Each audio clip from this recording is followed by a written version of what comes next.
Dobrý večer. Gáborík je späť. Síce to bol už jeho druhý zápas od návratu na ľad, no až teraz ukázal, čo v ňom naozaj je. Kanonier New Yorku Rangers bodovo priam explodoval, keď jazdci zdolali Edmonton vysoko 8-2.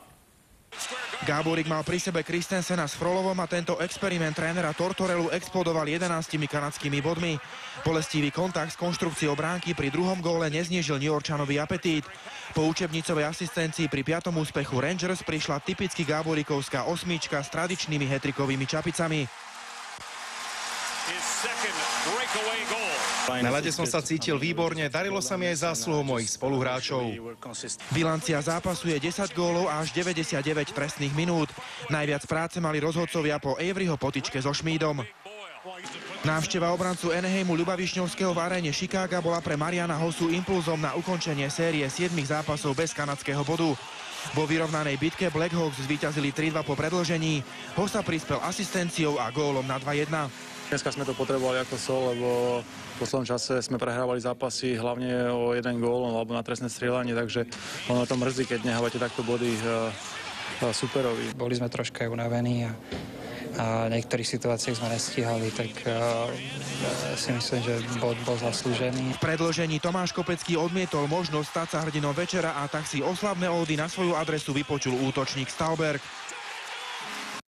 Na turnaji chceli zvíťaziť, skončili však poslední. Reč je o našej hokejovej reprezentácii, ktorá do dôležitej sezóny vkročila nevydareným vystúpením na nemeckom pohári. Ambície boli síce veľké, ale realita na ľade krutá. Švajčiarsky Emmental sme v súboji s Helvétmi pripomínali skôr my. Proti víťazom turnaja Nemcom sme zbytočne prišli o víťazstvo v riadnom hracom čase a nakoniec nás po nájazdoch zdolala Kanada, ktorá v Mníchove nastúpila s výberom, ktorý nemôžeme považovať ani za C-čko, D-čko a zrejme ani F-ko tejto zámorskej veľmoci. Myslím si, že do každého turnaja treba ísť s tým, že zvíťaziť a musíme sa z toho poučiť a byť efektívnejší v koncovke. Opäť sme teda na nemeckom pohári obhajili posledné miesto, aj keď na výsledky prípravných turnajov sa počas majstrovstiev sveta nikto nepozerá. Reprezentácia potrebuje víťaziť kvôli sebavedomiu. Keď som si spomenul na minulý rok, keď sme vlastne skončili štvrtý, tak tento rok som sa myšiel a som si bol istý, že tak to už sa nemôže opakovať. Samozrejme, že nie som spokojný s umiestnením, ale treba hľadať aj pozitíva. Potešili ma výkony obrancov Sersena a Mikúša. Avizovaná Spitzenklasse úroveň nám v Nemecku chýbala. Šanca na reparát bude v decembri na švajčiarskom pohári. Z Mníchova Matúš Krutý, televízia Markiza. Hokejisti sa už z Nemecka vrátili, Extraliga teda mohla pokračovať. Dnes bola na programe predohrávka jej 25. kola, a to medzi Slovanom a Skalicou. No a všetci sme boli zvedaví, či sa Belasi cez reprezentačnú prestávku dali dokopy. Domáci si už po niekoľkýkrát v tejto sezóne neustrážili úvod stretnutia. Už po 64 sekundách hry sa pred bránku natlačil Jankovič a Konrád kapituloval. Pred prvou prestávkou hostia perfektne zahrali preslovku 5-3. Michal Školiak ideálne naservíroval puk Višňovskému.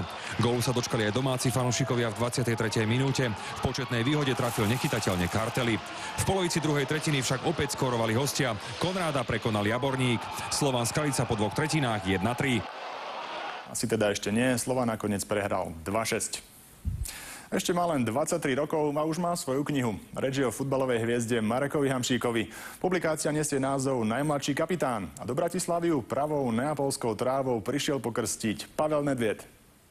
Autorom publikácie, ktorá vyjde aj v Taliansku, je Ivor Lehoťan. Skúsený športový novinár v sebe nezaprel, že niekoľko rokov je aj viceprezidentom Medzinárodnej biatlonovej únie. V 23 rokoch dosiahol už toľko, že pre mňa je určite najpopulárnejší slovenský biatlonista. To bolo krásne. Pôjde, stav.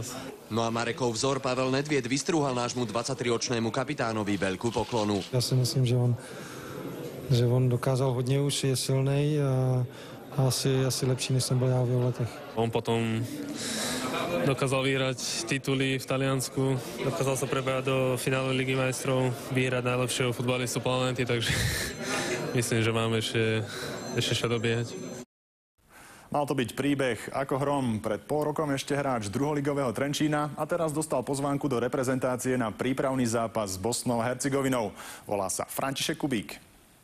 Len škoda, že takto sa na zraz nechodí. 21-ročný útočník holandského Den Haagu totiž výrazne krýval.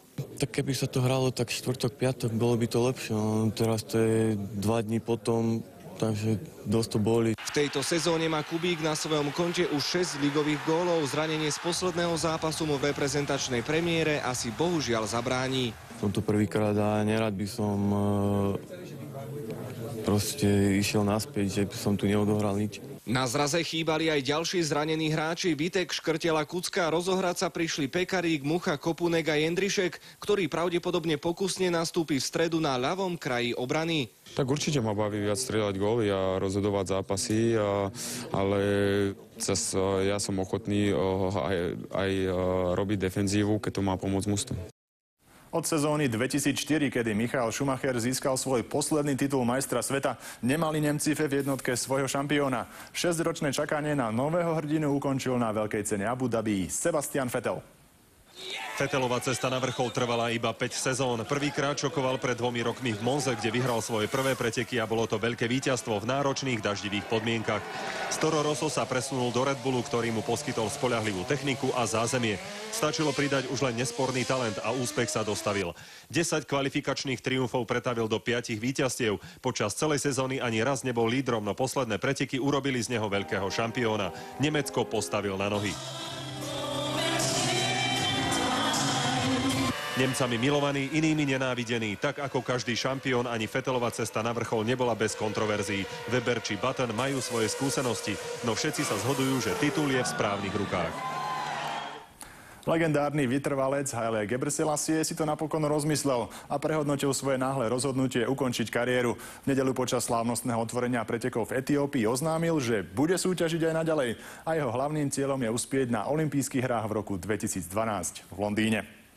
No a teraz si vychutnajte nasledujúcich 7 sekúnd v dokonalej réžii umelcov z FC Barcelona.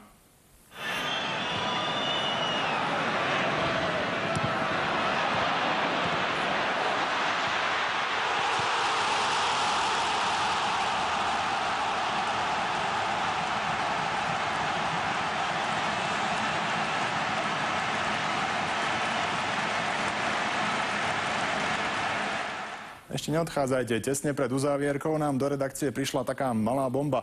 Vychutnajte si horúcich kandidátov na titul Tragéd roka.